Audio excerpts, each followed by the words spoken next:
Hi everyone, thank you for joining us on In the Metal for another episode. You're very welcome. We appreciate everyone who comes along and joins us each week to have a look at what's going on in the world of independent watchmaking. And each week we take a close look at a different aspect of the independent watch sector.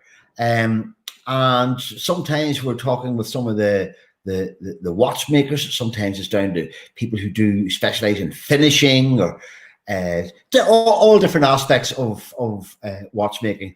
And tonight it's we take a very different look from a completely different perspective.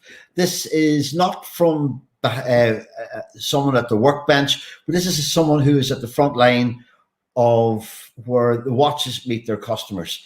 And he has been an absolute legend over the last 20 odd years of developing awareness and nurturing that respect for independent watchmaking based over on the west coast of the United States. So to help me give this great guy a little bit of questioning and welcome as ever by the fantastic Dan Spitz from North Carolina. So I'm still waiting on that damn theme tune, man.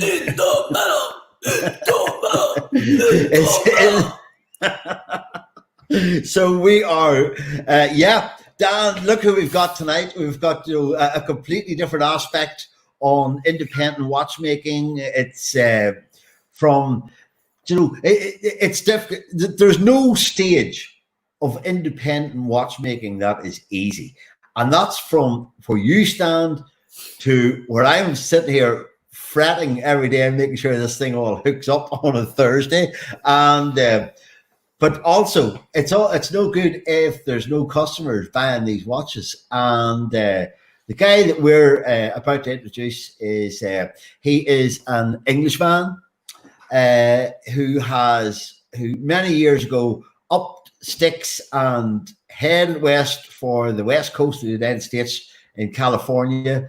And him and his wife and business partner Jana set up Independent Time and Passions Fine Jewelry, and together, and they have been a vanguard for developing independent watchmaking in the United States and growing that awareness and sharing it with an audience who, like many of us 20 years ago, didn't know it existed. So he is.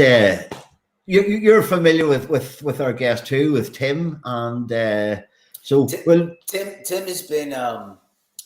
This is where I think this show is going to. What we do, Johnny, really is going to shine, because it's not just the watchmakers, such as myself and independents, that make independent watchmaking itself really cool. Totally. It's the family behind the scenes and how this was birthed and how it's gotten to the point of and height of where it is now, which is the pinnacle of watchmaking. And Tim was a part of that at the inception, way back when, in the beginning days of V&A, trying to, reinvent the wheel per se. Yeah. Before it was cool, yeah. Through insanity. And he recognizes insanity. He recognized insanity at a very early age.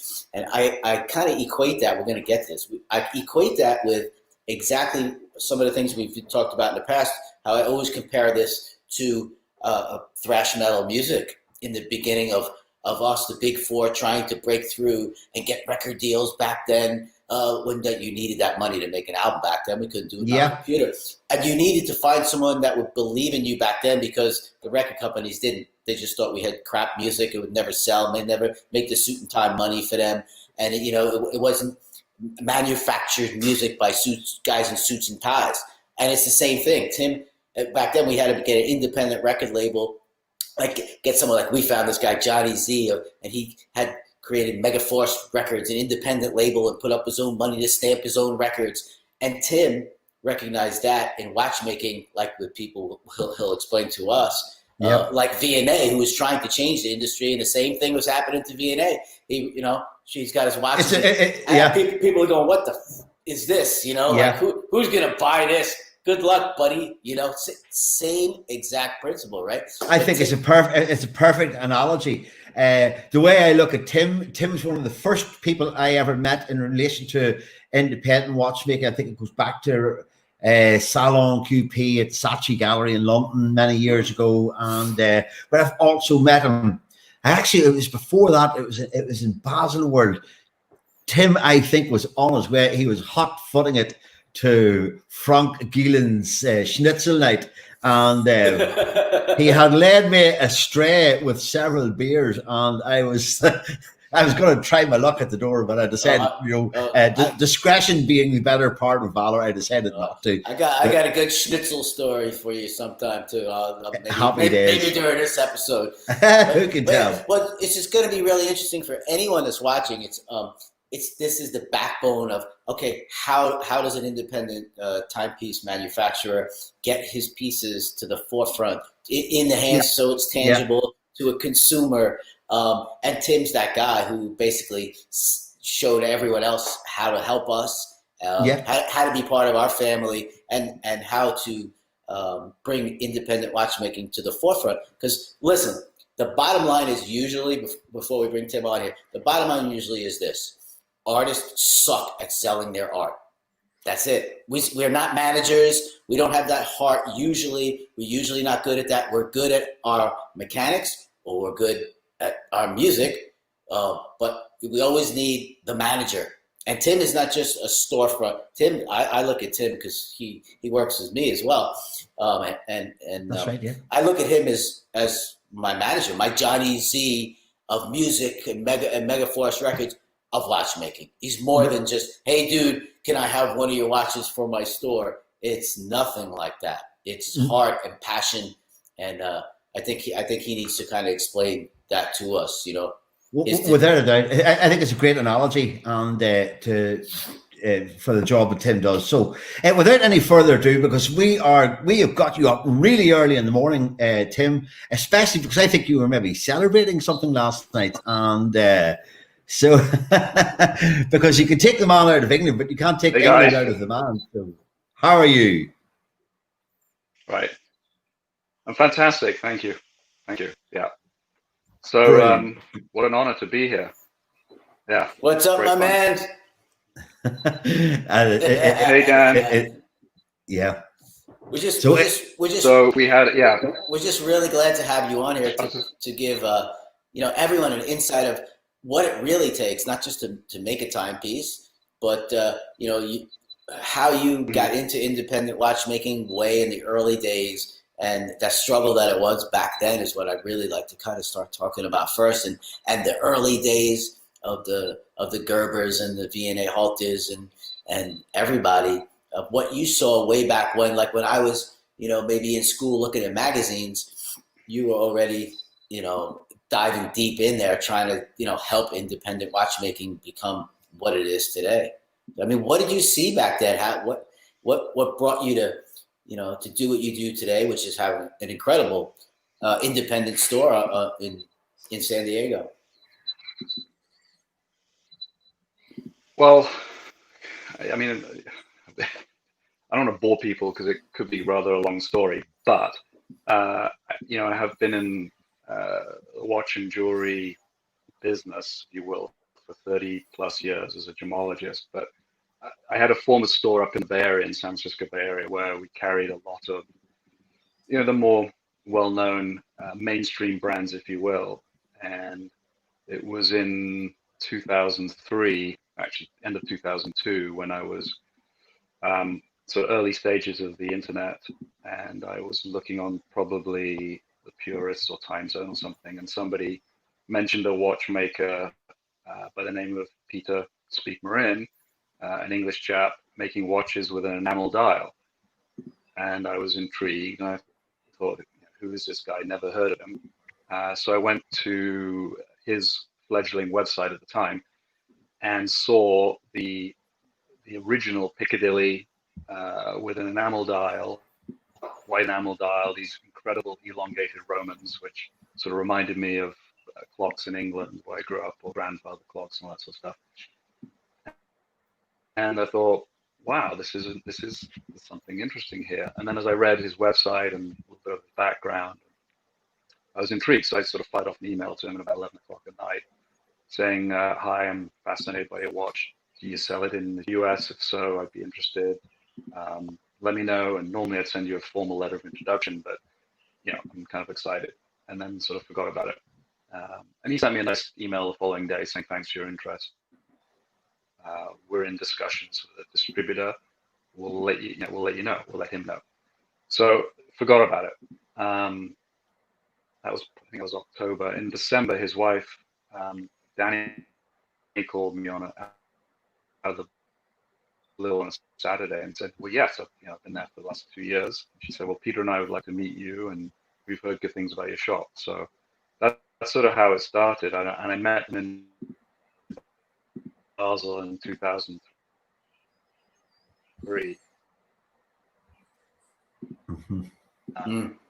Peter was exhibiting at the AHCI stand, which is a very organization. Today, I carry big brands in the shop, and so we had this sort of off the beaten path visit in the back of Basel World with these two lovely people, and we ended up ordering 5 watches from them, which was quite a big commitment financially, and specifically in the fact that with independent guys, we pay up front when we buy these pieces for stock to put them in the shop.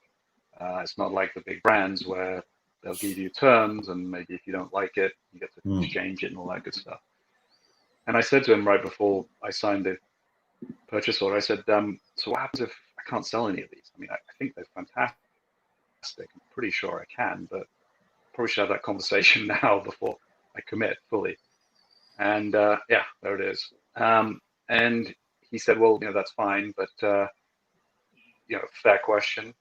He said, I will absolutely exchange any pieces that you can't sell. And by the way, I think at the time, I think he'd sold about 3 of his watches into the Northern California collector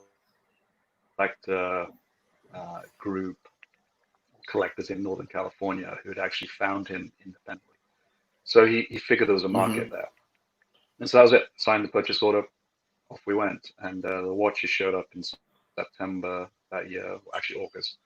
And I knew by then that, FedEx, we know exactly when they're going to show up. And I promoted this to some of our good clients in the Bay Area.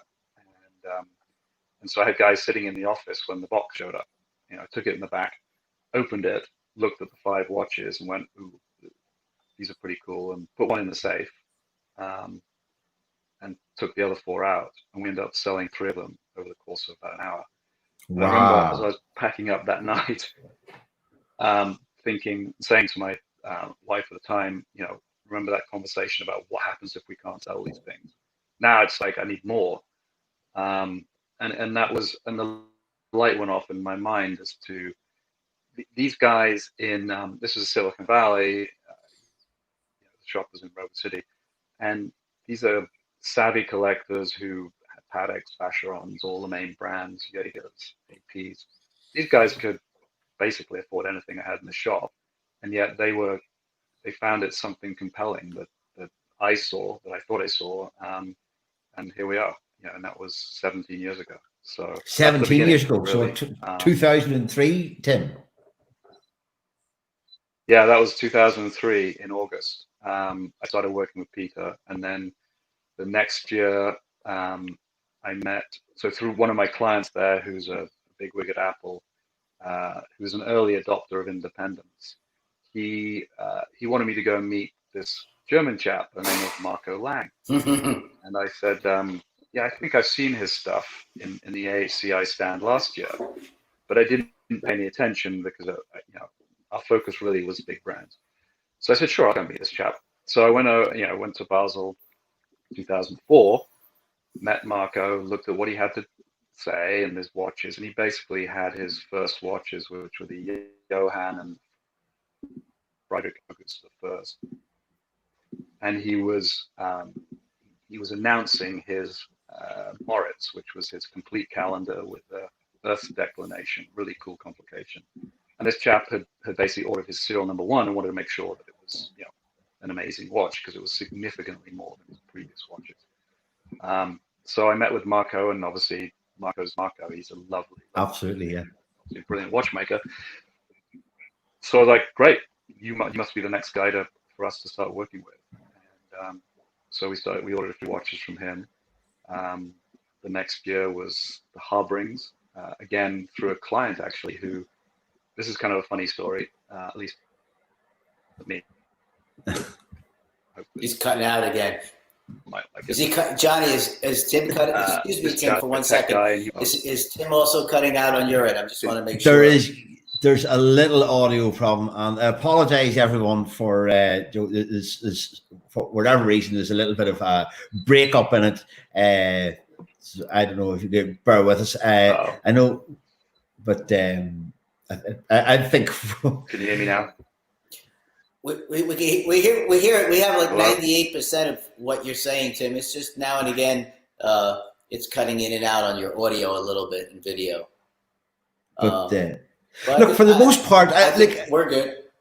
I think for the most part, if it gets to a situation that we have to do something, we can you can exit and come back in again, Tim. But I think we've already tried that before the show there. So look, it's good. I'm enjoying hearing the stories. We're up to speed with where you were with the first the Speak Marins, the Piccadilly, and how that progressed on to Baselworld the next year with the amazing Marco Lang. Love to talk a little bit about him in a few minutes again. Yes. Yeah. Actually, we got to get Marco on this show.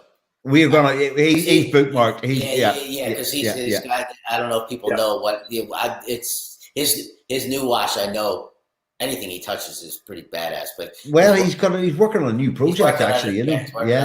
So and I'm a huge fan of what he has done to represent independent watchmaking. The way he was part of Langenhain and the product of what he made and what he based it on. There's a lot of questions I'd like to ask him. And I think Tim saw that right away. If right after we'll do that. Right after Speak Marin, he saw that like we did. Like it's like it represents what it's very similar to what I'm doing.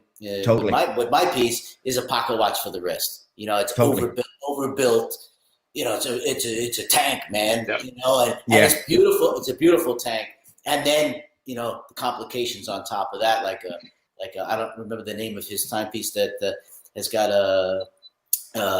it's a remontoire. It's just absolutely stunning. Yeah. Conrad or Heinrich. Yeah. Beautiful. They're astonishing watches. But anyway, so Tim, we got on to your third brand was actually Felix Habring. And which I have an image there that we will upload and get it on in a moment or two. But listen, continue your story. If it gets to a stage where we say, right, we need to reset this again, we can Also, so people who are watching or understand what Tim represents, besides the birthing and being the godfather of what he does, which is having a store that's independent watchmakers, which is, you might be seeing it now, that certain stores have been popping up all over the globe that they do not sell name brands at all. Okay, so if you think independent watchmaking is just like me, one dude in a room with a bunch of machines, and I can only make so many watches a year, and it's this little guy somewhere in a shed on top of a mountain, it's not that anymore. My friends are the pinnacle of watchmaking, and it's been recognized, and it's all because of Tim basically spreading the disease through the world, what he does, and other people have recognized that we need to set up stores globally that just represent these independent watchmakers and their struggle to get where they are to make their art and the finest micromechanical timepieces or micromechanics that is on this planet. And we owe that to Tim. So that's why I want to get a very good background of how he got inflicted with his disease like we do, and everyone else does, or a collector does when he meets Tim and his wallet has to come out, which is somebody wrote a big long comment that there's a big long comment from Scott Schenker. I'm going to read this one but not yet. This is his killer because it represents a lot of people and diseases. But Tim, your story is a story of independent watchmaking through watches. It's through the years, and we've got a lot of images that you'd sent to me to look at and to talk about. So you're and I know too many. Well, with about half an hour to go to showtime, it was quite a challenge. But we got I got a good few of them anyway. So you were mentioning hobbring there. So you're wearing a hobbring today, I think, are you? Or which is this little known. Do you know, hobbring are lesser known than they should be. I would propose to you, that for whatever reason they're not as. Go ahead. Well, so I mean, I when I met them, this was in say 2005, and I think they just decided to sort of start their own business. Hey, Richard. Yeah. They just started their own business, and we met in Basel. They were there, meetings, friends of theirs. We basically had a coffee outside in Basel, and within 2 or 3 minutes of talking to them, I knew these are people I liked and I could work with. They're straightforward, no bullshit, and coming from the big brands that I'd been working with for so many years, it was refreshing.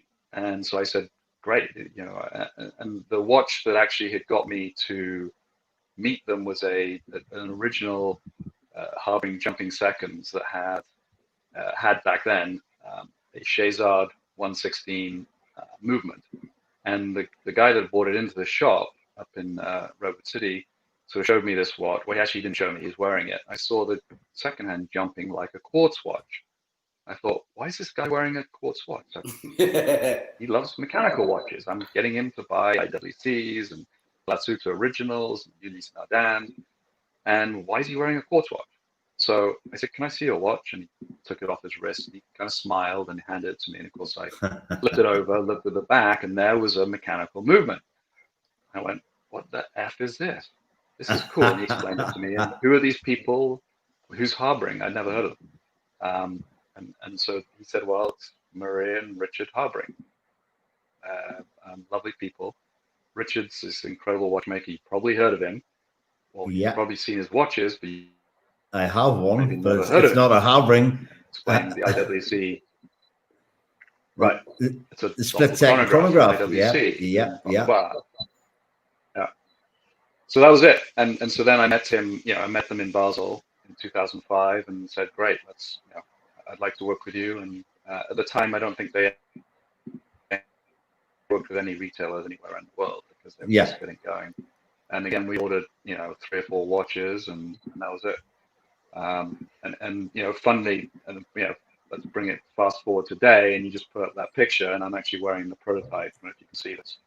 I will get that up for you right now. This is it's our 10th anniversary. And it's a jumping second, but this is the Harbring jumping second movement, which is called the Irwin. And it's we made 10 of these with them. It's been a long project, and I'm really, really proud of it. And it's a cool watch. I mean, it's 41 millimeters, a grand Irwin.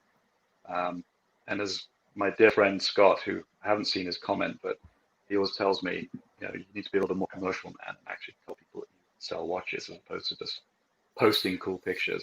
I don't think. Anyway. Well, as far as Harbring goes, and for people don't, I know he's working with one of my friends who does some of his complications. After he designs them, he works with them to make the some of the mechanisms and the plates and so on and so forth. And he's an incredible designer of movements. All us watchmakers are always watching him, and people should really know that, like the word tourbillon, you know, for the common person that comes into watchmaking, it's always, oh, I wish I could get a tourbillon. I wish I could get a tourbillon. That's because many years ago, a tourbillon was totally impossible to manufacture. It's just impossible. There was maybe 2 people on planet Earth that could actually make the tourbillon cage. It's that freaking hard. All right. Now it's everywhere.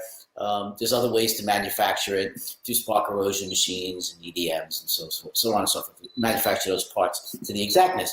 So for me as a watchmaker, I have no interest. I really never had interest in tourbillons at all because they really don't fix time. And the bottom line is, there's been many articles on it. It really doesn't fix the problem. We still have the problem after the tourbillon. It's very cool to look at.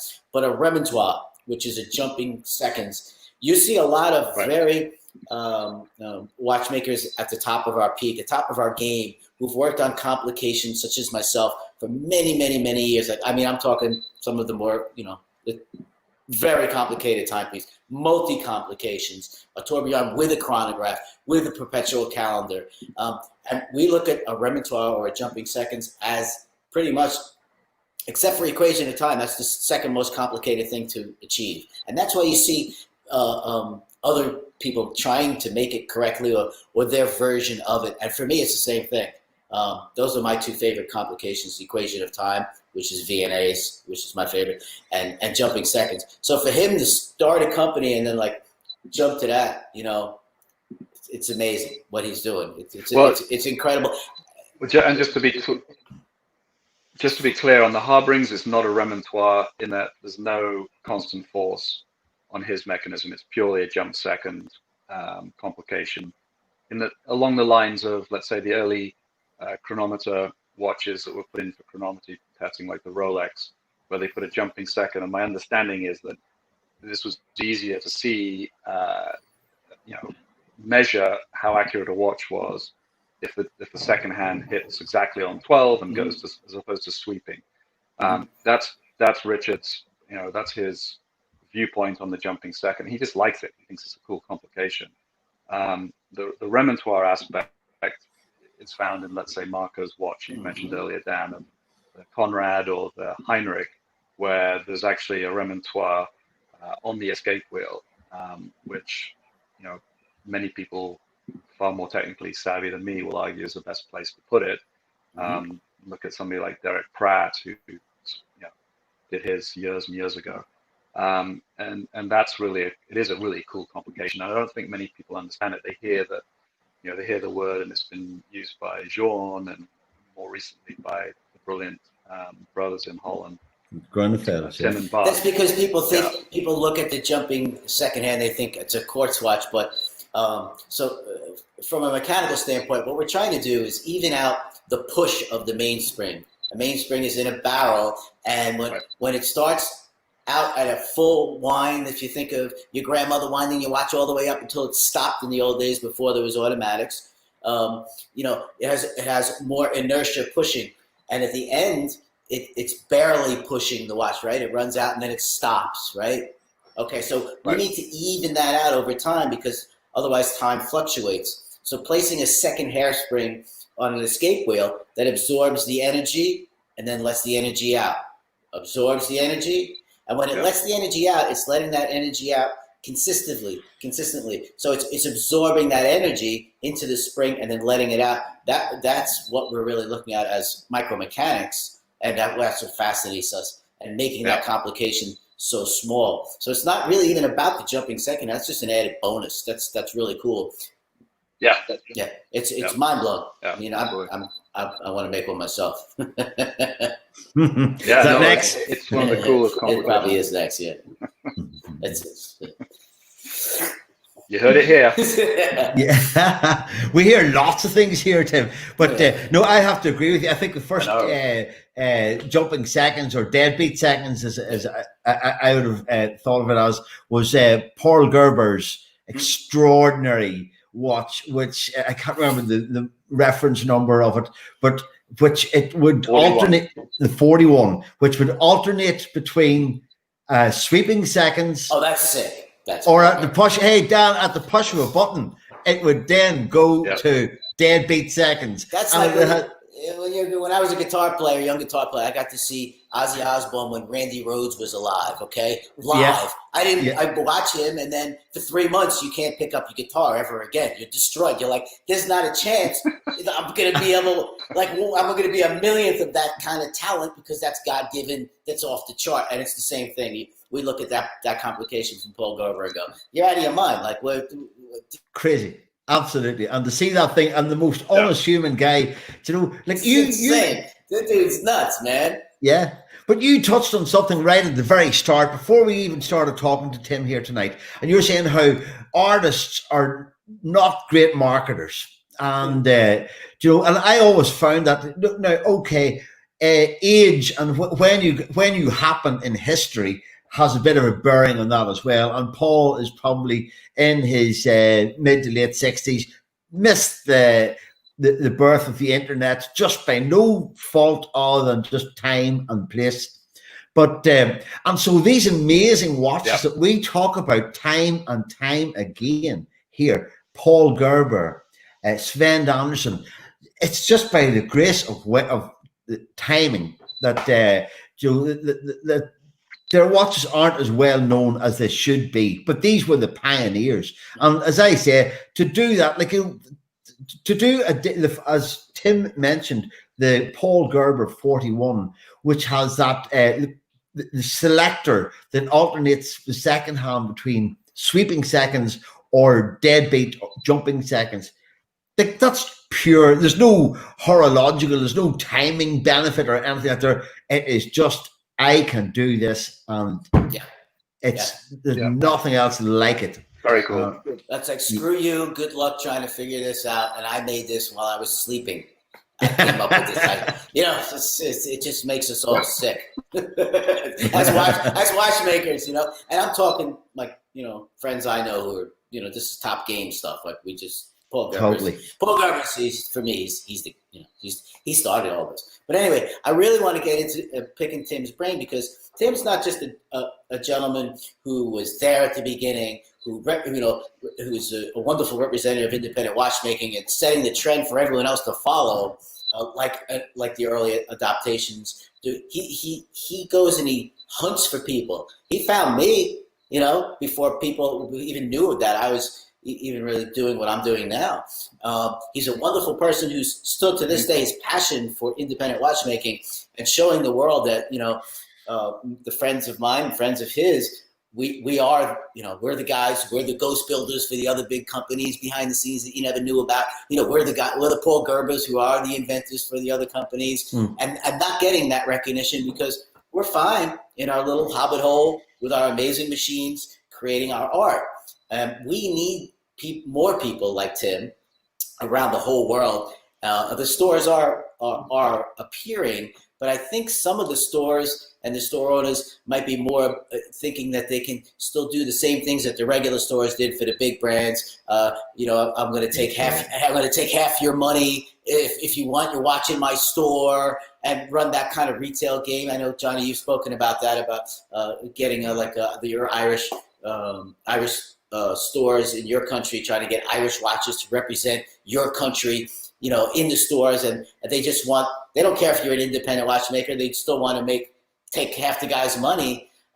That's really not okay, and those rules really shouldn't apply for independents. This is more of an underground. This is art. You know, what will you pay? What will you pay for that gentleman's art? Because he only makes $2 a year. You know, and it's his lifeblood. And having that opportunity, maybe possibly to go to Tim's store and tangibly touch something from another side of the world that you normally wouldn't, because it is sold out years in advance, like most of us, many years in advance. So I think the stores, Tim has set that precedence of how it should be done. And it's really is a beautiful thing to know. Yeah, but it leads on to an interesting question too. And Tim's perspective has seen from when people didn't know any of these brands to now in the year 2020, where independent watchmaking is hip, cool, and trendy. Right. And so have you seen, Tim, this change, this, do you think it's here to stay? This increase in awareness this increase in desirability for these left of center avant-garde watch creators? How have you seen that over the last 17 years of independent in time? Well, I mean, absolutely. It's definitely expanded, and I'm happy to see it because, you know, it's important. To me, it's really where you know, where the watchmaking is advancing. And as I say that, you know, at the same time, I know that, you know, talking with Dan, you know, materials in many big brands have advanced to a, you know, crazy degree, and I'm not sure that's actually a good thing for longevity of the watches.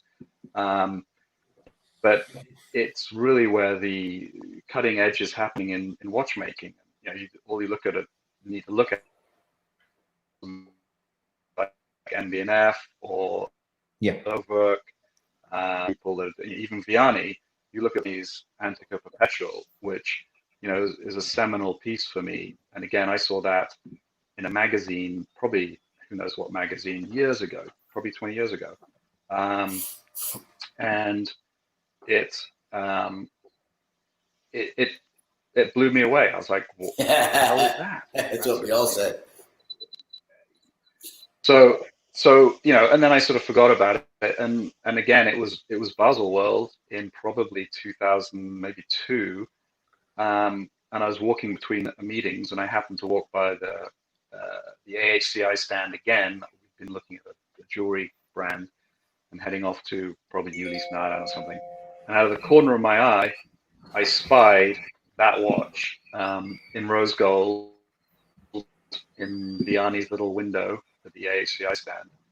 And I thought, holy shit, that's that watch I saw in that magazine, you know, a couple of years ago. I got to go and see it. And the rest of the guys I was with were like, okay, hurry up, you know, we've got an appointment. So I went and introduced myself to Vianney. He didn't speak much English then. And I said, may I look at that watch? And he said, oh, of course. And he pulled it out. I put it on my wrist and went, wow, this is killer. Okay, cool. Thanks. Here's my business card. I took his business card. That was it. But of course, the seed had been sown. And here we are today. You know, I don't want to live in the past completely, but, you know, this watch, this is a 20-plus-year-old watch, I think. It's relevant today, and probably more so now, because people did not understand it, myself included initially. I didn't understand the true brilliance of Vianney's work in this watch, and the ability to execute. You know, having satellite dials is one thing, but, you know, the watchmaking behind it is obviously genius. Without a doubt. On top of that, which I always say about Vianney's work, because I'm looking at it, is what's called habillage in French, which is the case finishing, the case work. I mean, I don't think there's anybody else today doing case work like this. Dan, you can comment more on that because you're a watchmaker, but I look at his case work, particularly in this watch. Sorry, I'll go back to it. Yeah. And just go, wow. But yeah, and you know, the satellites, the rivets, they're all individual rivets on the crown. I mean, the crown alone, though it's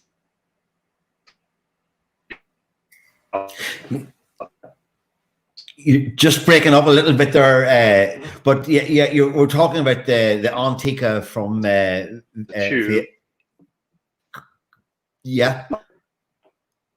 Go ahead there, Tim. Do you hear me? Oh. Yeah, we just broke up a little bit there.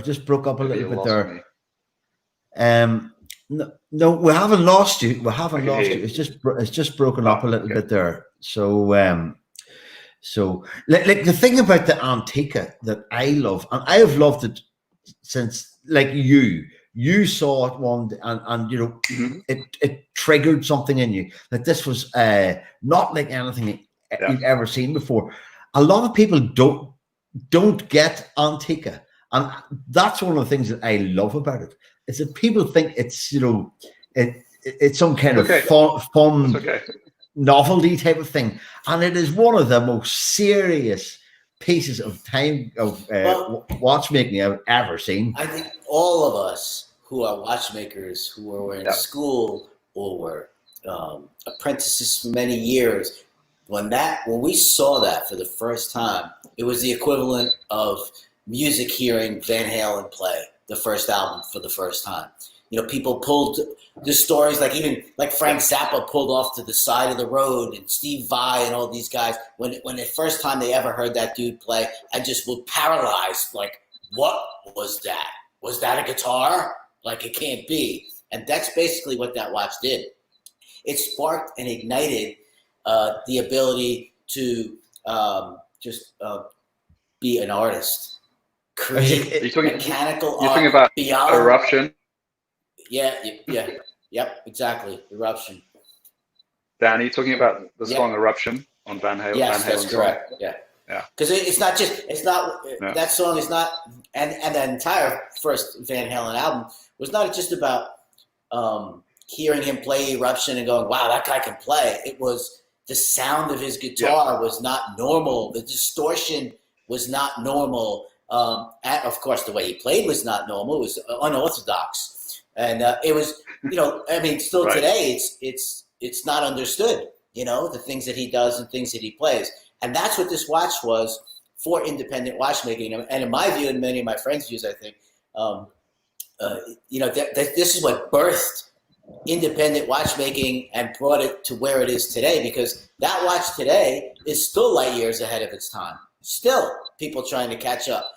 It opened up a door of acceptance to be avant-garde, be yourself, and create, not cookie cutter. I made a chronograph. It's got my 3 sub-dials. Oh, yay. Let me change the color of the dial. And this is a limited edition of 9 series and pieces. And then they change the dial and put, oh, you want me to put your company stamp on there? Oh, there's a limited edition of 6 copies. No, it's art. It's micro-mechanical art. And not only that, if you're a micro-mechanic, you know what he did inside. It's not 5 little quartz little watches in there. This is it's like beyond comprehension how he connected and made everything do what it was doing. It's unbelievable. And that really is him and Paul Gerber. If you combine those two minds of what they did, that's the birth of where we are today, and it's elevated status above everything else. As far as I'm concerned, and many others, of course. But to recognize that's a great story. Like, your friends are like, dude, hurry up, bro. Let's get to that Rolex booth, man. I want to see the new Rolex Submariner with the new gray stripe dial. Yeah. And you're like, whoa. So you see, as you can all see, Tim is the guy who has the eye. Tim is the guy. It's not normal stuff. He's the purveyor of what's not normal, and he's the guy who finds that stuff that he knows later on that guy is going to be that guy. And not many people walking planet Earth can do that in any of their industries, not just in watchmaking. You have to find that special gentleman, and that's what Tim is. And he recognizes the future. So if you're connected with Tim, you're certainly at his store. You're certainly connected with the coolest people that will be, not the coolest people that were, but the future of what will be. Thank you, Dan. Very kind. Just recognizing the Van Halen and the VH logo. I never thought about that. That's great. That's great. Somebody's got to do like a meme, It's funny. As I'm sitting here, Vianney Halen. No, yeah. It's small world. This is, as I always say, the business part is actually, it's about relationships and what often turn into great friendships. As an Englishman growing up in England for the first 20 years of my life, and now I've made the States my home for 30 plus years. I was introduced to Van Halen by an American chap at school, and I loved it. I didn't really understand it, and certainly, not being a musician, I didn't get it, but I just thought it was fucking cool stuff. So And here I am now, and that watch you just shown that's my Vianney Halter Classic, and it's one of my very great prized possessions. For you to connect Van Halen with Vianney Halter is pretty funny. It's just one of those things. It's a fluke of nature, but I don't know. I don't believe in flukes, Johnny. But you see what's cool about V&A, if you really dive into him, every watch is different. Every dial is different. You know, he's hand carving the dials. You know, your little number 8 on yours is going to be different than the next guy's 8. And I think that should play a role in all of independent watchmaking, because it truly is art. It's truly coming from our hands. The finishing is done, but could be just by one gentleman like I'm doing here. So don't expect them to, every single watch to be the same, because it really is true art, you know, coming from our workshops straight to you. And that's cool. And he also set that trend, you know. Don't try to be, have everything be exact, be perfect. It's how I'm feeling that week. Oop, I made a little mistake, you know, carving that number 8. So let me make this 8 a little wider because I made a mistake. Obviously, I'm not going to go backwards because it's taken me a month so far to get this far on this dial, and do all the treatments that need to be done. And that's the beauty of independent watchmaking. Yeah. Listen, I'm going to throw in another curveball here to you, Tim, because we have quite a few little images that you wanted to have a look at. This is one you didn't send to me, but I know that this guy means a lot to you as well. And last night I was working online, and you posted a little video clip of his triple axis tourbillon when he was the first ever to create such a complication. This is Thomas Pressure, everyone, and his styling. You know, he and Vianney, they're cut from the same cloth. They have a lot in common, I would say, with their influences. Well, Thomas is probably more steampunk, where Vianney is more science fiction, more, and you can see that. But the way they express it in their watchmaking. So you have a lot of time for Thomas Pressure. I do, yeah. Thomas is another one of these geniuses. That's all the word I can use is genius. I've known him probably almost as long as Vianney and Peter. We met probably in 2004 in Basel. Maybe it was 2003, and he was exhibiting in the HCI stand. The HCI, just to give people the background, is the Academy of Independent Watch and Clock Makers, and it was started by Sven Anderson and Vincent Calabrese, and it's been a great sort of support for young independent watchmakers. It's really been important. So Thomas was there exhibiting, and he had a double axis tourbillon in a pocket watch, and I saw this tourbillon rotating around this secondary axis and thought, wow, that's kind of crazy. I met him and exchanged cards, and that was it. But then the following year, he was again in Basel, and he had 3 wristwatches. This time, he had a triple axis, the double axis. Okay. Tim, we are experiencing a little bit of a breakup. We're getting a little bit of interference on the audio. So I am going to ask, Dan and I will carry on for another couple of minutes. If you would close out and come back in again, and we will see if we can fix that old glitch. And we will continue as we were, because it's a fascinating conversation. So take yourself up there. We'll see you in a few seconds. And all right. Yeah, we're getting a lot of. So well, I want to let's touch upon a couple of the questions, I guess. I know Richard Page said something about Alain Silverstein. I actually used to have one of his watches. He's a pretty cool dude. He's more of an artist in diving into the watch world. He recognized good movements. He wasn't a watchmaker making his own movements. So it was more like what I call movement stuffing. A dude buys a case, buys a dial, and puts it, has a company put it all together to represent his art. He's a very unique character, very good for independent watchmaking. He was there in the beginning. I know he was using those Piguet movements, which I love, those chronograph movements. It's a really top of the line movement. Good stuff. I know it's collectible now. Fashionable, but it's not a true watchmaker working in his hobbit hole here with the crazy machines, inventing micromechanics. And as far as my view is on independent watchmaking is, it's about the mechanics. Anybody can buy a movement from somewhere else. Anyone, all you need is money. But to create a complication or take and build upon with your own hands the actual wheels, the gears, the pinions, and the thought of whatever that your complication is, and the finishing and all that, that's all handwork that takes endless amounts of someone's human life to accomplish. That's what independent watchmaking is, and the different levels of that are within. Somebody who makes everything as one person, or somebody who makes it with a team, or somebody, whatever their gig is, that they should tell you what their gig is, and that's really independent watchmaking. He's a cool dude. He's very great artist. But that other comment we can't let Scott's comment go, man.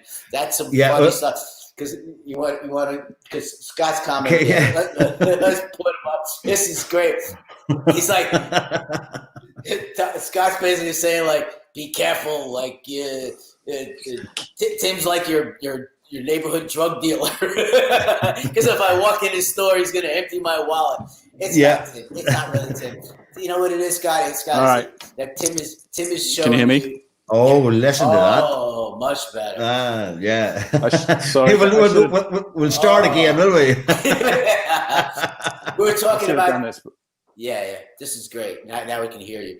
Brilliant. We were just goofing about Scott's comment. Who's basically saying like you're like a drug dealer. Here it is. You're like a drug dealer. What I was saying is to Scott is it's not Tim. Tim is giving you the opportunity to touch and feel and his know-how of independent watchmaking. And once you touch one of our products from my friends who put their blood literally inside your timepiece, literally their blood's on most of the pieces that are in your watch. It might be washed off to get in there, but their blood is actually in there. He's just showing you that, and you fall in love with that. Tim's your conduit, so we all need a conduit. I know a lot of my friends only deal direct sales. I don't know if that's really a good idea. I think somehow along the way, one watch has to make its way around the world somewhere or be a tangible, in a tangible place that normally someone couldn't get to it.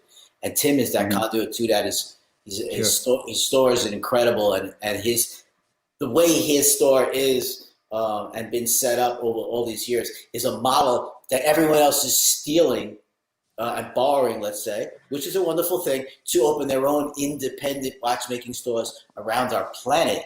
And Tim's the godfather. Again, I'm going to give him that stamp now, and hopefully it passes on. He's the godfather of doing that. Of really, that's a risk. There's not many independent brands out there. When he did it, there wasn't even enough to feed his family. Yeah. So he took that risk, and it's a wonderful thing. So Scott, if your wallet's empty, it's your own fault, bro.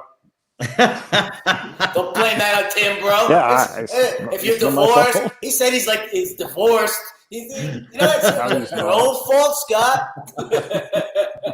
But I tell you what Tim is doing. You're talking about other people opening up independent watch stores around the world now.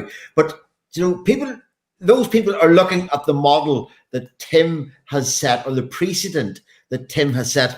And sometimes when you get it to click, it's like overnight success never happens overnight. So it takes a long time, a lot of heartbreak, a lot of looking at the bottom line and going, Craig, is this sense? Am I wise at all? I'd be better off selling Omegas and Breitlings and Panerais and Tag Heuers and running them out the door by the handful. And but so somebody like you who's a pioneer, yes, new people come along and think, wow, he can do it, I can do it. You make it look easy, but it ain't easy. Having said that, Tim, it's worth it to have established that reputation that you are one of the go-to destinations in the United States for these independent brands. Also, he was there before the internet, where we could have our Instagrams, and Thomas Pressure was the only way someone like Thomas Pressure, who is an absolute genius, obviously. I mean, it's a triple tourbillon, flying tourbillon inside. I don't want with a remontoire. It's just the guy says it's off the chain. It's gone. I mean, cuckoo for Cocoa Puffs, amazing. But the only way back then was to go to this place called Basel Fair, which is basically for you music dudes. That's like NAMM for watches in Switzerland. Okay, you show the latest new watches, and all the big brands are there. But in the little corner back then was like somebody who lent the table to somebody, and of course there was AHCI back then. Was a place that was enabling independent watchmakers to show what they got, and you could go there and purchase a timepiece, so you could actually touch it. That was it. So Tim had a vision of, wait, it's got to be easier than this. It's got to be another way, and trying to convince people such as myself back then, people like me who were independents, like, hey man, I could help you. I could get your timepiece onto the wrist of someone here in the United States, and so on and so forth. And once again, that's him knocking down walls, like that needed to be done. Those guys didn't even know could be done. Yeah. We didn't. Yeah. They didn't think independent watchmaking would be where it is today. Nobody did. Well, it's funny because that makes me think of a comment that fairly early on, again, let's say 2006, 2007. I was talking to Peter Speak Marin. And I said, what? I realized this was after, let's say, 2 or 3 years of working with him and Marco and Vianney, and I just started with the Harbrings. That, I said to him one day, I think I was in Basel during our meeting. I said, I think there could be a case to be made to just have a watch shop with independents and not have the big brands, because at the time, let's say I carried Ulysse Nardin and Vacheron, IWC, blah, blah, blah, all these great brands. And Peter looked at me like I was mad. He said, well, how are you going to get people to come and buy the watches? Because you need the marketing of these brands. And I said, well, that's fine. But the reality that I see on my side when I'm talking to consumers is that you have a Vacheron or a Ulysse Nardin next to a Speak Marin Piccadilly or a Marco Lang or Langenhain Johann. It's confusing. It actually confuses the consumer because they're not made the same way. The reasons behind them being made is not the same.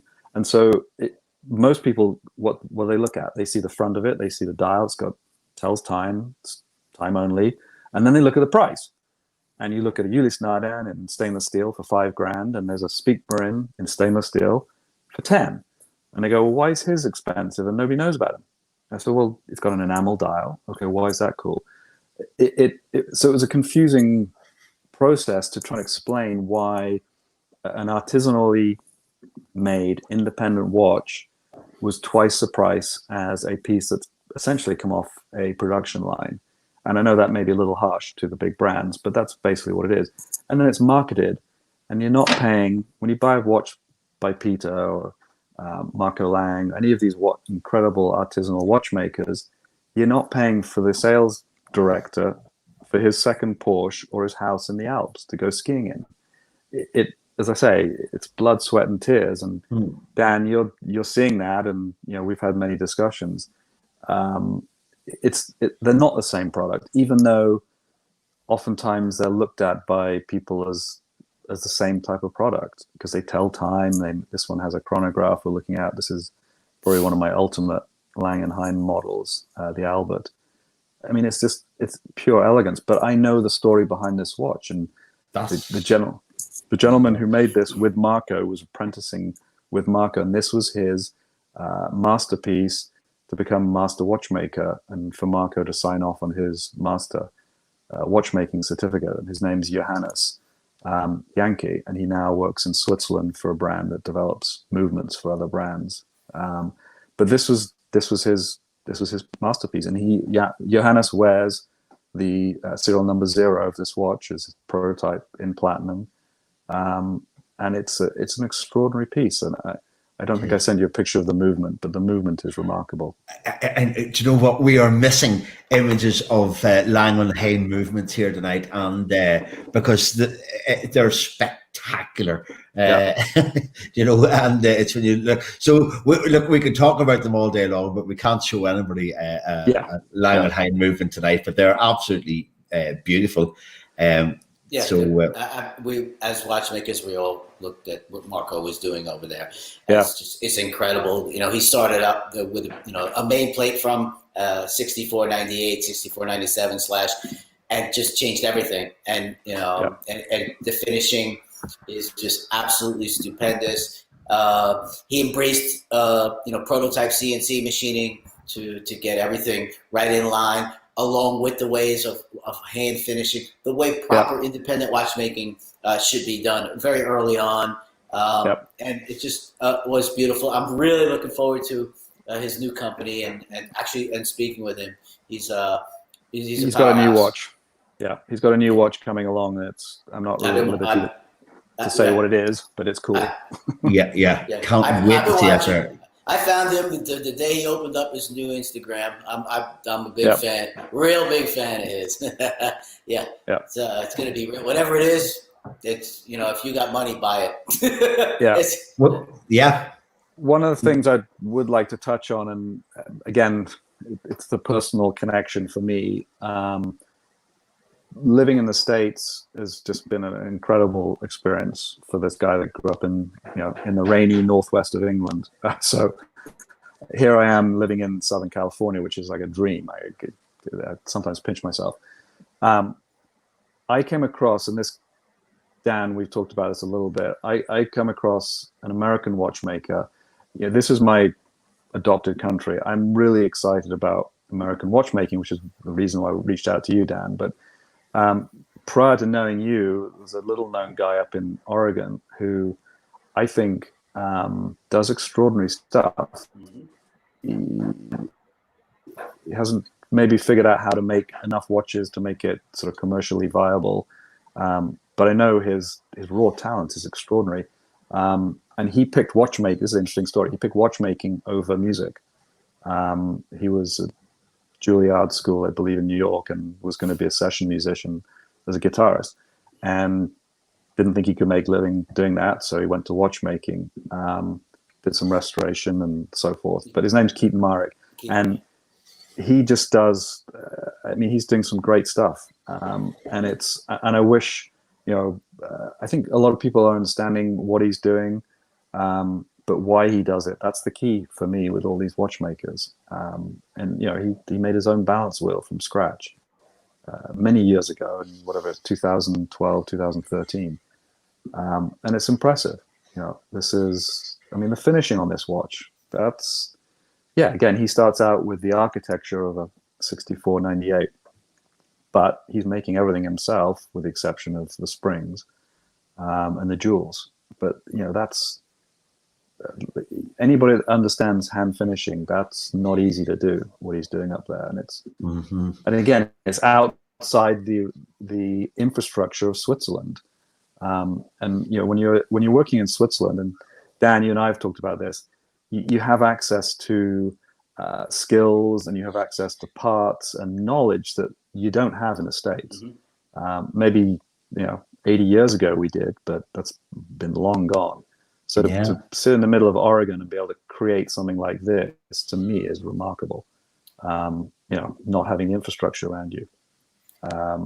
So that's, so going back to the earlier comment, I like to find these guys that are starting out. I think I can help them and give them some exposure, and that's what I like to offer to my clients. So that's what I feel I'm sort of my role is, and it's cool. I think that kind of dovetails into. Go ahead. I think Keaton is a wonderful representation of American watchmaking, independent watchmaking. There really isn't any of us, and I think you found him early, as everyone else can see it once again. You know, Tim found him. Tim found him early on. Keaton knows his machines. He's got this incredible jig boring machine that I'd like to break in his into his place and just steal in the middle of the night. Except I need 2 forklifts just to lift this thing. He's got an SIP that is it's a dream, you know. But you need 2 forklifts to move. He bought that in San Diego. I don't know if you know that. He may not have told you. He bought it in San Diego. He found it in a there's this warehouse downtown that guy buys and sells weird machines, and somehow he found it and he came down here, and I went over there with him to inspect it because he'd already basically paid for it. Was going to come down and just make sure it's okay, and before he shipped it up to Oregon. So that's incredible. Just to show so people understand. Tim touched upon all the things that I always say, that it's impossible to make timepieces in my country. I'm still struggling today to get certain things I wanted to talk about.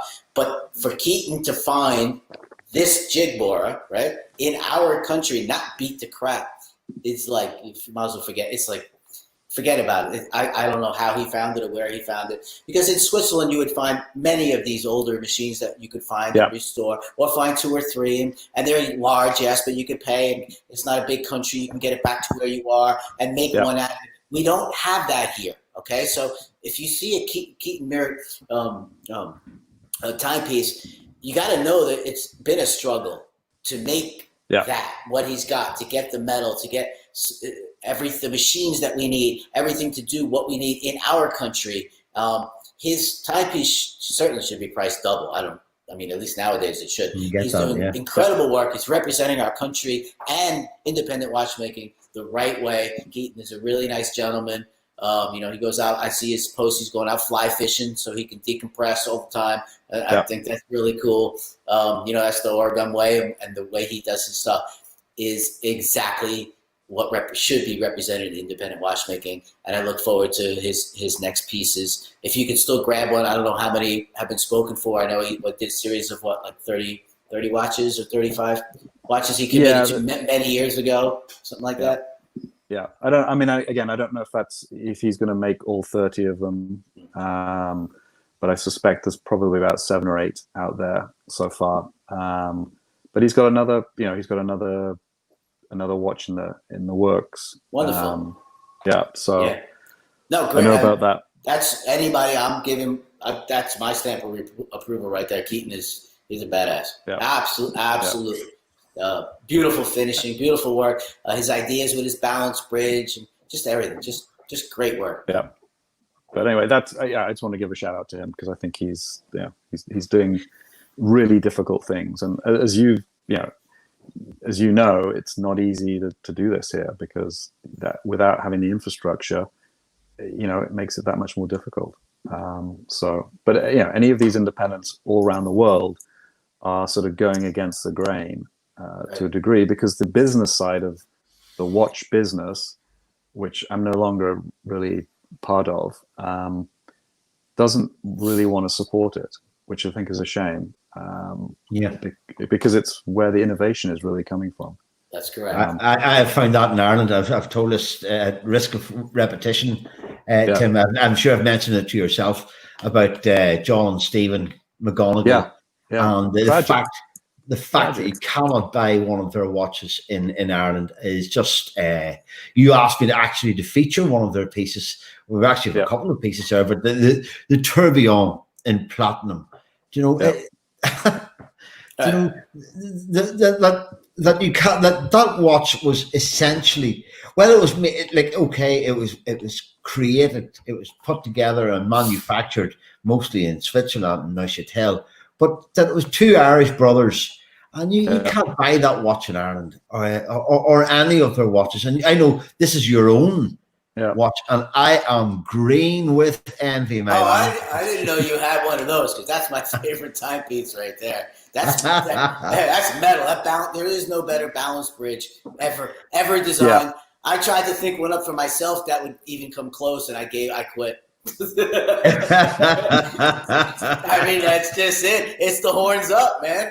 I mean, that's it. You know what I think? I think personally, some of these stores that just sell cookie cutter name brand timepieces, I think they're scared. You know, we've come so far that if they place a mechanical timepiece or some of the other pressure next to some of their stuff, nobody's going to buy their cookie cutter crap. You know, no, why would you? Why would you? So, you know, these people, it's their blood inside. So to expect them to give up, you know, half their money, like 50% of their blood, sweat, and tears just to place it in a store, it's not worth it for anyone who's an independent. They can sell direct nowadays. They have their own, not just a website, you know, they have their own Instagram, which is their magazine. They have their own YouTube if they want it. That's their TV station to show videos of their timepieces. It's, you know, and you can pretty much most of the time somewhat buy directly, or we usually deal with someone like Tim. We'll have one independent place where you can tangibly touch one of our pieces. We don't make many, you know, it's really, it's art. It's like you got to go to an art gallery to get the real artist stuff, right? Yeah. And you can still buy it directly from him, right? But a lot of times that guy's he makes his art in Paris, France, for instance, or wherever it is in the world. You don't live there, so how else are you going to get one, right? So then there'll be a gallery or a showing, and that really that's what independent watchmaking is. My friends are the pinnacle micromechanics on planet Earth, and their stuff that they're making, we don't need to tell time. Okay, we keep saying this. We're in an era where time's on our phone. You're now truly buying our mechanical art. We can actually go out of the box like V&A showed us. It doesn't have to tell the time within one quick glance. Oh, I can't tell the time. Why would you buy something like that? Not about that. Not about that. It's not about that. You're buying a piece of my humanness. You're buying a piece of me. If I can only make 3 or 4 of my timepieces a year, you're getting a large portion of my life. Mm-hmm. Okay? And it's the same as my music was. It's true to that person. He's also the watchmaker that designed the mechanisms that are inside your watch, and that's what it's really about. And, well, I agree. I think that I've said it before again. I have to be careful, or start boring people and keep repeating things too often. But you know, I do honestly believe. You look at the Thomas Pressure, you look at a Vianney out there, you look at Sven or any of those guys. Their watches are extensions of their personalities. They are expressions in the same way, Dan, as you express yourself with your music. This is how these people that we're talking about express themselves in the metal, as you like. Like what I'm creating with my caliber. My caliber, I can pick it up and I can hurl it against the freaking wall and pick it up, and it's gonna tick tock tock tock like I never threw it.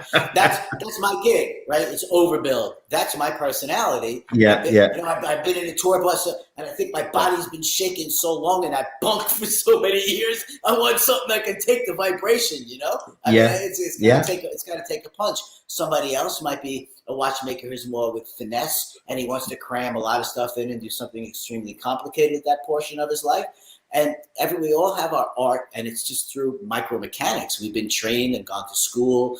And someone like me who's a complication expert, we've seen all the crazy millions of little levers and gears and springs that can go flying everywhere. And for me, when I produce my timepiece, it excites me. But I've been there already, and I know they're very complicated, which means they're going to break a lot. Okay, so for my timepiece, whatever I make is whatever that complication is, I cut that down. If I needed 35 pieces to make a certain portion of a watch work, I'll cut that down and try to cut that down and do the same thing with 15 pieces. So nothing breaks. And those pieces are then, how can I make them thicker, better, last longer, or last indefinitely? That's just my outlook. So that's me. The next person that Tim deals with, he has his outlook. So you're truly buying that artist's art. And that's the beauty of independent watchmaking. And you can talk to the watchmaker most of the time.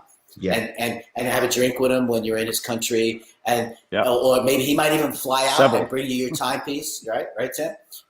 Which is really cool.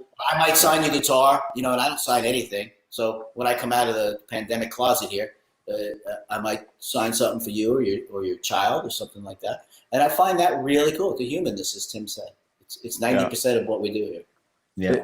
One of the things that I tell people that I really find compelling about what you do, Dan, and what all the watchmakers, quite frankly, having come from the big brand world, which I initially started at, when you find a watchmaker, the independent watchmakers who have what I call sort of both sides of the brain, that's really rare, because in the watch brands and the big business side, you have some really talented watchmakers who are, let's say, micromechanical engineers. They have the math and the physics, and they understand all that, but they could not, to save their life, design a pretty dial or a nice a numeral or the case and put it all together.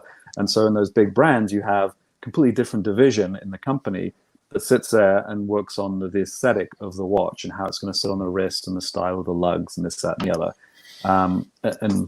And then you have a collaborative effort, and you sit down and everybody sits down together, and somebody, either a single guy or a board or something, decides, well, this is what we're going to go with. We're going to have that there, and we have this here, and we're going to put it together. And they come up with some cool, lovely looking watches. But it's a collaborative effort. To find somebody that can do both, have both the sort of left side of the brain, the right side of the brain, design a cool watch, understand the math and the physics behind it, and the aesthetics, is really, really fucking rare. It just is. And on top of that, to have the guts to go out there and do it on your own, I commend it. That's why I support it. And when we started this business 10 years ago, I wasn't interested in any brands, and I've been approached by several, most of them independent brands, not individual watchmakers, to work with them. And I'm like, you make some great stuff, but I want to work with real, individual people that are doing stuff, and ideally, people that are just starting out, because that's kind of cool for me. So that's why I do it. It's true art, and people should know the struggle is real. These artists, we are micromechanics. The machines we need and to accomplish our mission are extremely expensive, extremely rare. And again, if you're in the United States or anywhere outside of Switzerland, almost impossible to get with shipping charges. And I say these weird things sometimes, and I hope collectors do understand that you can actually bless some of these watchmakers. It's not about money sometimes. It's like, I wish somebody would come up to some of these people and say, hey, man, what machine can I buy you and donate?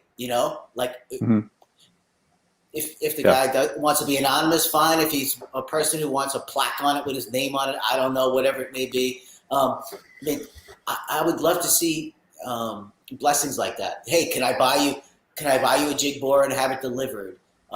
Because that friendship there, that is really helping somebody. Can I don't know. I hope I'm explaining it correctly, because it is a little bit outside the box, but that's the struggle that I see in other independent watchmakers. Is I see some incredible talent if they had a workshop with the machines they need, because what they're doing without the machines, and I see it blows my mind. Like, what could this guy actually do with the proper Hauser jig bore or an SIP and a Shaolin 70? Like, can you imagine if he was didn't have to work for a year, another job, and he just had just a few little machines? Like, can't someone just with more money than he needs in his lifetime, with a passion for watchmaking, independent watchmaking, help people like that? I don't know. There should be a fund somewhere, like we talked about, Tim, for something like that. Well, we're going to work on that. That's a great sort of project. I like that. That'd be a cool thing to do. Yes, and I wish it's not just about money. It's not just about. No. It really is about. It's a different kind of grant. It's like, hey, dude, you have a Shaolin 70. What do you need to complete your first 2 timepieces? You're going to get the money back anyway. Maybe the guy that donates the machine will get watch number 2 or something like that. So I don't know. Yeah, and I know of collectors. I'd like to think, sometimes I connect people, give them access to these watchmakers so they can do that type of stuff. There's a young watchmaker in Florida. Peter's his first name. His last name I forget right the second. Who I know has essentially being. He has a patron who's happens to be also a client of mine. Who's basically helping fund his first watch, and where does his money go that he's paying for this watch? It goes to buying parts. It goes to be buying machines so that he can actually get up and running, and eventually he'll be able to make watches still in small quantities, but it allows these guys to show the world what they can do, and I think that's important. Art is important. It really is. It's Totally, it's part yeah. of human Totally human is. need. So Yeah, that's it truly is, and I know that obviously from my past career as a musician that played around the world, endless amounts of times, and what's really, the pandemic has actually shut us down. Like usually, it's music that helps cure the struggle our planet is in, or our country going through something is in, and it really is horrible that we can't all get together somewhere and enjoy music to help us during this time. So it really does show you how art does bring us all together, all forms of art. And independent watchmaking, for me, it's just it's mechanical art. It is surely, yeah. That's what I try to always. And my mission here, besides helping younger watchmakers and independent watchmaking, is to help the collector understand that it's not about, oh, what a beautiful watch, nice dial.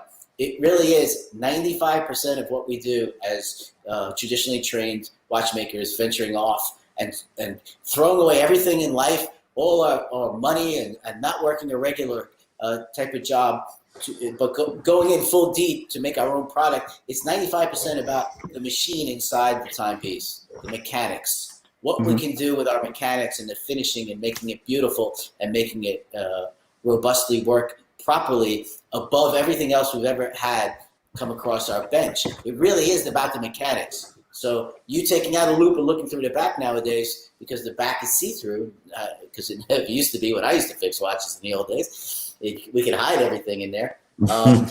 Is what you should be doing, because that's where our time. That's where our time is. That's really where our time is. Yeah. No, and it's that's sort of celebration of this crazy, in this world of digital and throwaway that we live in. Here with you guys are creating something that'll outlast all of us by years, and how cool is that? And then not to mention the aspect of measuring time. That's been a human thing for a long time. So it's like time consuming. Like, so for the last few weeks, I'm working on now my click spring mechanism, right, out of solid steel. I know it's hard to see on this platform. So this is just like, I'm going to try and zoom in here. Hang on, let's see. Or put it up to the camera. Wow.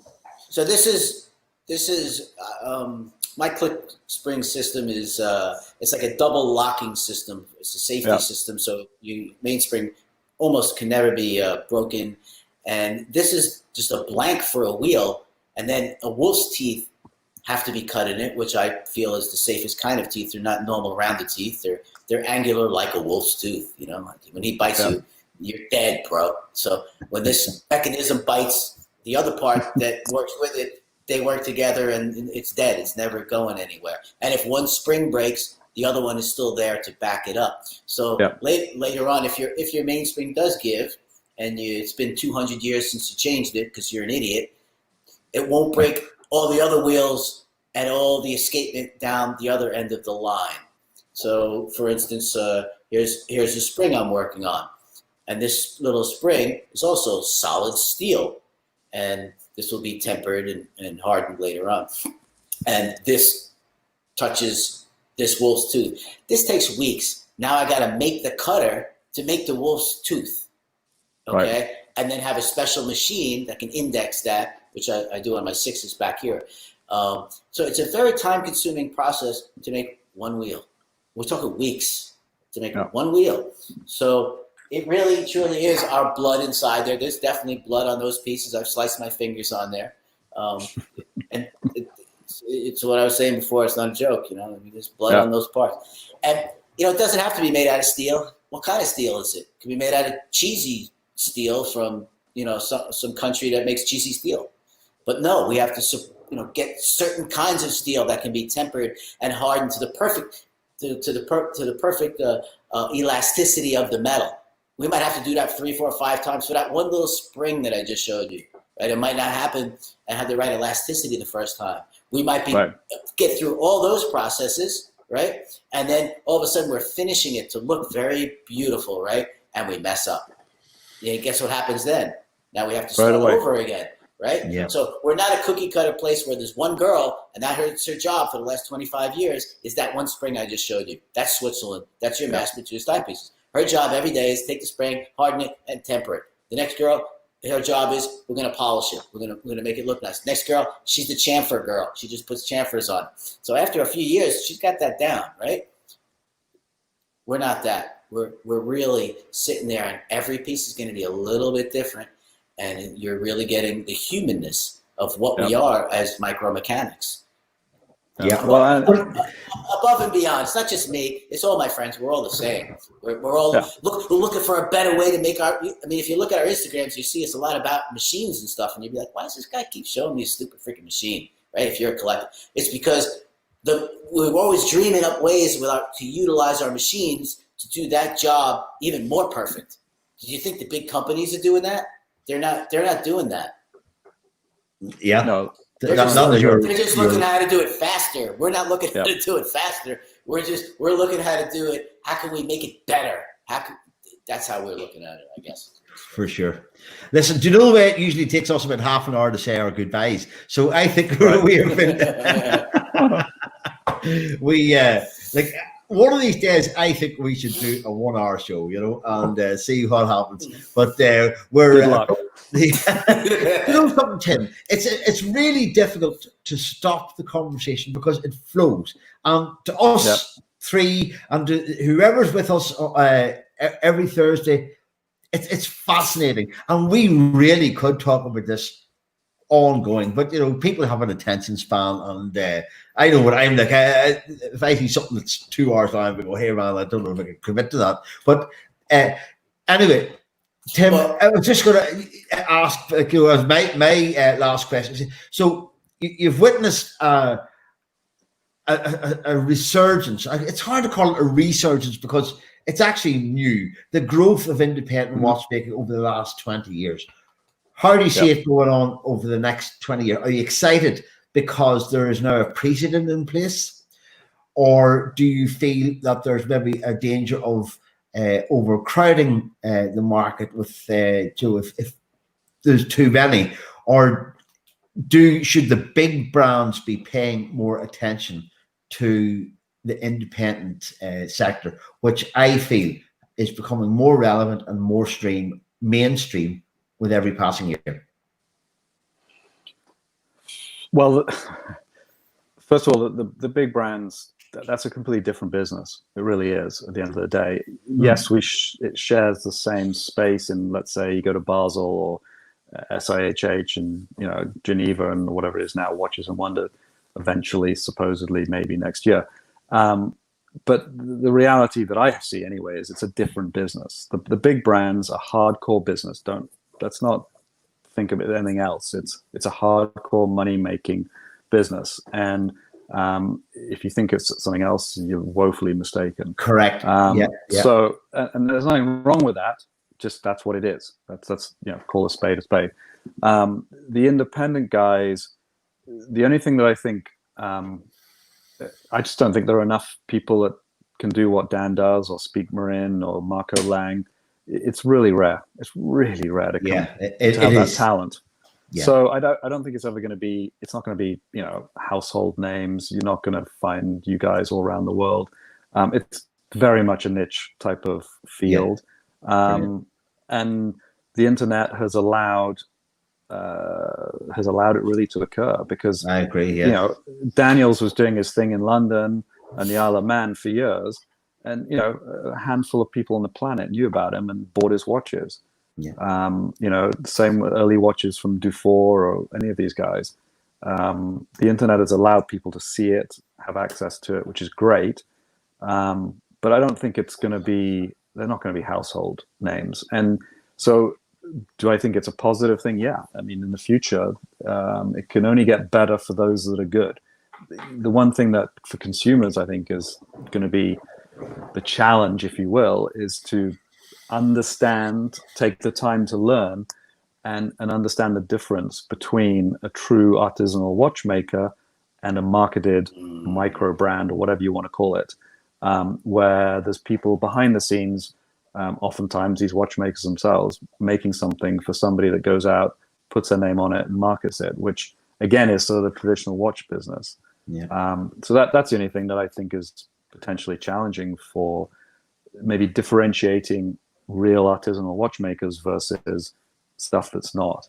But that's what you do, and in a sense, that's what we're doing here on In the Metal, because we are really are right opening up. It's like an exploded view of what's going on behind the scenes of independent watchmaking. It's not just a watch on a wrist or a watch in a box or a watch in a glass cabinet. There's a story behind it, and we've been through it tonight with some fantastic stories. I think you're 100% right. It's not about exposure or whatnot, because everyone deserves a chance to create their own art. But the collector should know in the end what's really being done by that artisanal person. Like for me, there should be some kind of like check mark or something, like one crazy dude in a box, you know, and over some, you know, and for some, I'm for V&A, how he started, that kind of thing. And somebody else, it should be like, you know, I have 5 people who work together with me, or whatever that may be. What's going on? Yeah.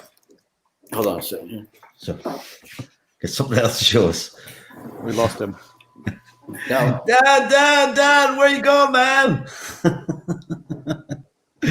So, to that point, Johnny, this is what an honor it is to be on this, because you're spearheading this, and good on you. So cheers, mate. Look, I sent you a message last night, and it was sort of saying, like, it feels like, after all these years of working around in the periphery of the independent scene, that just to have some kind of relevance or whatever like that, or to do something that's maybe constructive. And to be honest with you, I feel it that In the Metal feels like we're doing something good, and that out of it there's benefit coming, and hopefully that you'll see the same yourself, that you'll be getting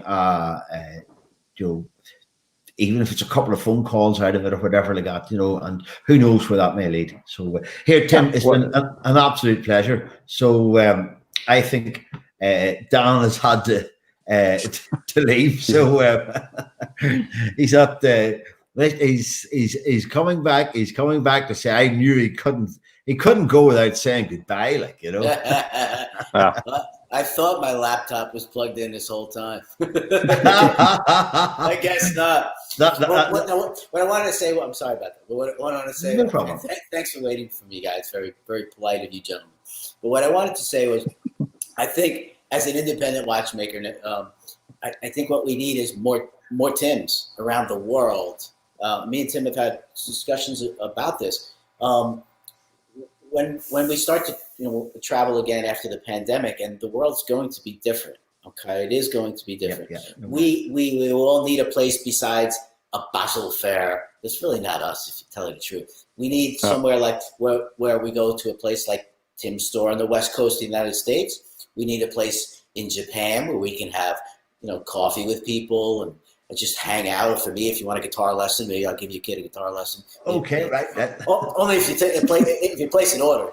But anyway, we need more independent stores that are strictly independent, that know how to cater to the clientele that want to get to know who we are as human beings, as watchmakers, and really, really want to know, not just, hey, I like your watch, dude. Can I buy one? That's not what this is at all, and that's not what the collectors are. I want to know more about the collector. Maybe he'll end up being a cool friend that I can do something with.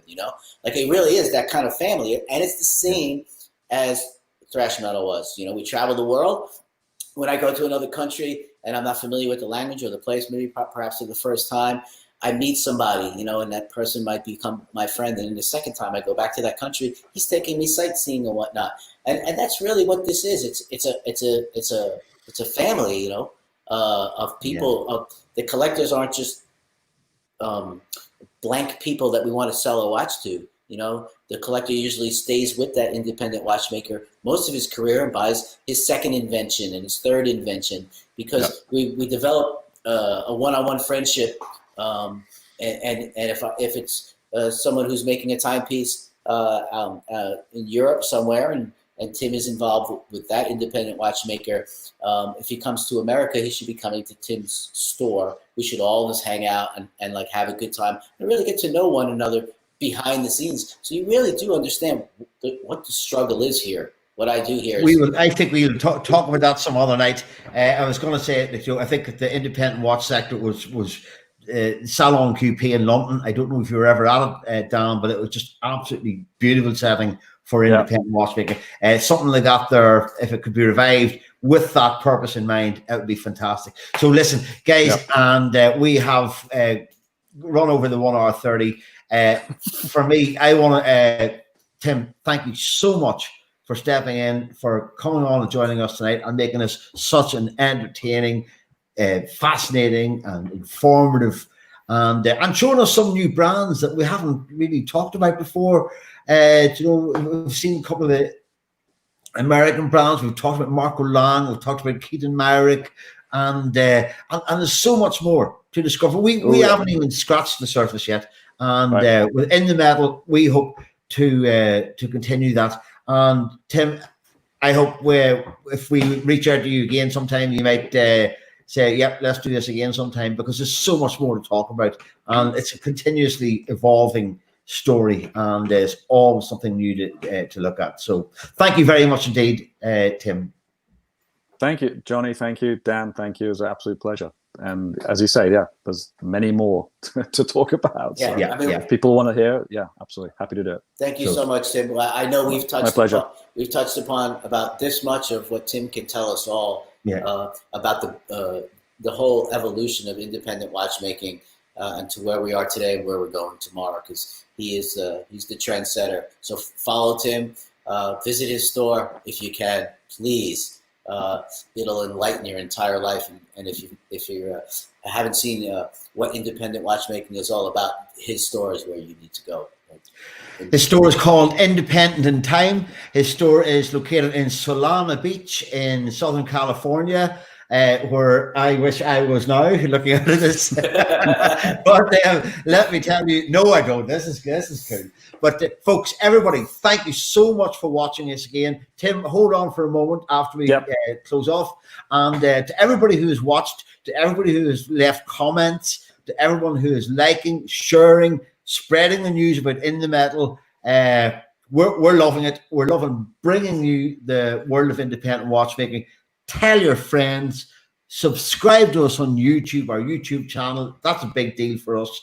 And we will catch you next time. We have more guests lined up right through August and into September. So we're looking forward to catching up with you soon. Everyone, from me in Ireland, thank you very much. From Tim and from Dan in the United States, good night.